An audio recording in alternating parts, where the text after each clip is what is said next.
Hi, welcome to the Craft Channel. My name's Corinne Brad, and today I want to show you an easy project, but you can make it as difficult as you want or as personalised as you want. And it's a unicorn bag charm. Just like this. Simple unicorn head silhouette shape with a lovely tasseled mane. And you can do it in any colour you like. You can do it with leather, like upholstery leather, as I've got here.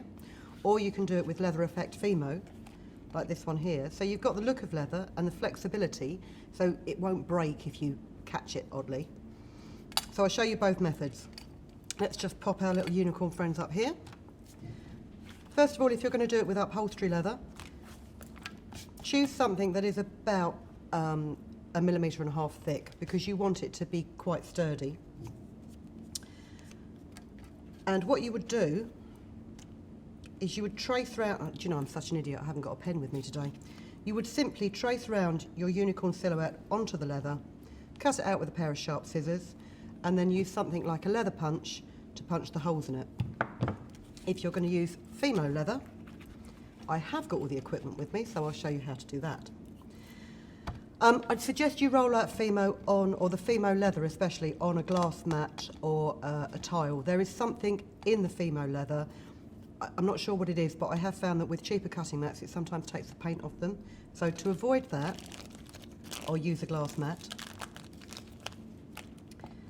And you need about 1/4 block of fimo leather.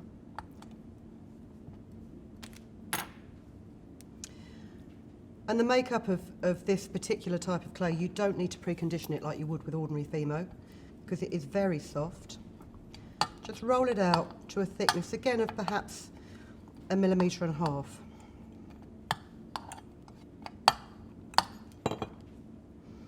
And what you can also do, because of the nature of the clay, is you can actually stretch it. And the nice thing about fimo leather effect is when you do stretch it rather than roll it, you get the textured look. Because of the inclusions that are in the clay, again, I don't know, it's their secret recipe, but it does give a really effective hide feel to it. Lay that down, pop your little unicorn on top of it, and then simply cut him out with a craft knife. And I tend to cut from the shape outwards, because then that way, if there is some stretch left still in your leather, it won't distort the shape.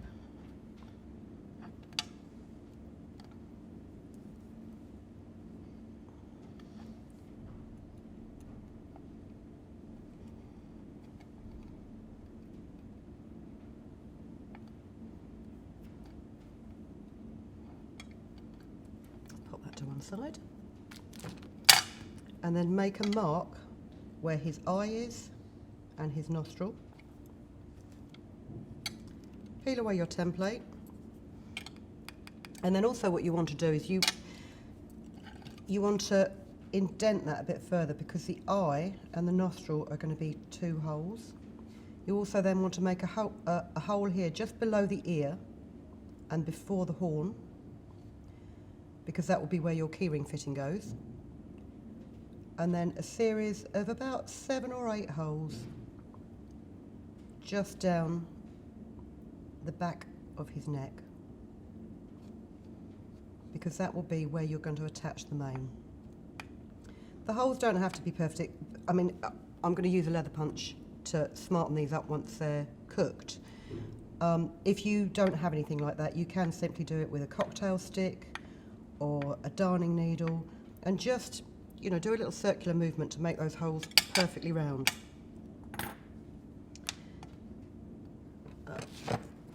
Once you've done that, what you would do is lift your unicorn carefully, pop him onto a baking towel or a baking sheet, and you'd need to cook him for 30 minutes at gas mark 130 degrees centigrade. Gas mark? Electric 130 degrees centigrade. So once you've cooked him, you should have a nice flexible unicorn head. Now, I've done this with a marbled effect, and that's simply done by taking some fimo leather in different colours, rolling it into sausages and then twisting them together, rolling it out, twisting them together, and you can make some great effects just like you would do with ordinary fimo polymer clay. I'm just going to move my glass mat, because now what I'm going to do is I'm going to make these holes bigger. I just need to put my glasses on so I know what I'm doing. Now, rather than trash my new cutting mat, I'm going to use the small hole for the main, not main as in the most important, but the main as in the hair.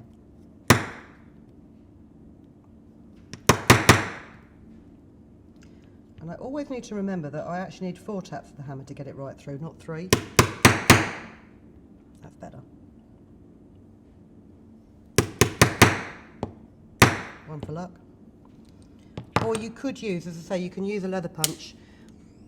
What I've found with my leather punch, I mean it might be just my leather punch, is because the taper on it is not as good as the taper on this one. If I try and punch too close to the edge sometimes, if the fimo that I have baked is too thin, it sometimes tries to split it, which is not what you want. But that's gone through really well. And then you just need to have it about 1 millimetre bigger for his eye, and also for the loop for you to put your keyring into. So let's just pop all this over here. That bin. So there you've got your shape with your holes, and now you're ready to put the main in. Cut yourself a piece of 6-strand embroidery floss. This is about 70 centimetres to 1 metre long. You don't want it any longer than that because it will keep tangling, but you don't want it too short because you'll have to keep cutting bits and bits and bits.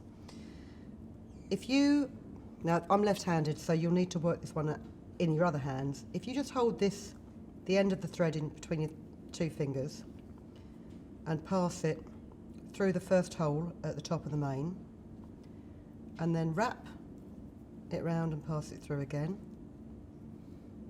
So you're creating a loop. Keep it in the same place each time. I've just realised I'm using blue thread on a blue cutting mat, so I hope you can actually see this.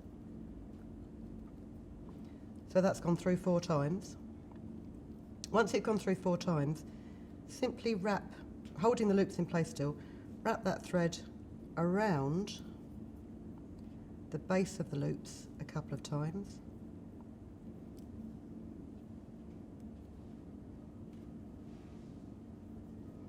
Pull it taut, and then thread it back up through the loops to lock it in place, and pull that nice and tight,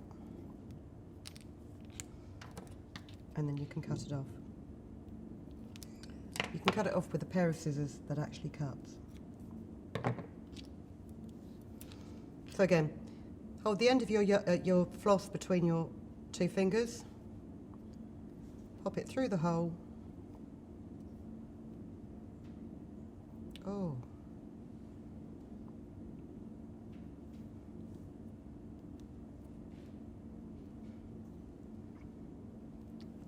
And do it 4 times, you can do it 3 times, you can do it 8 times. It depends how fluffy you want your main to be. But make sure you have an even number of loops on each part of the main.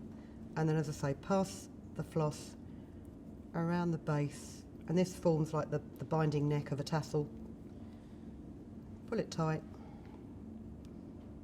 and then just tuck it through the bind, and pull it nice and tight.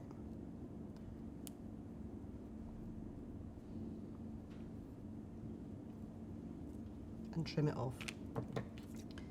So once you've done that for the whole of your main,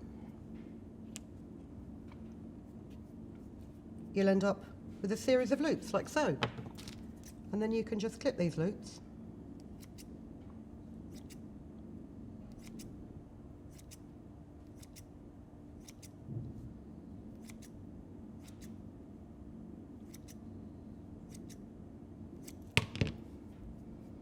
Check you've clipped, oh no, there's a couple I've missed.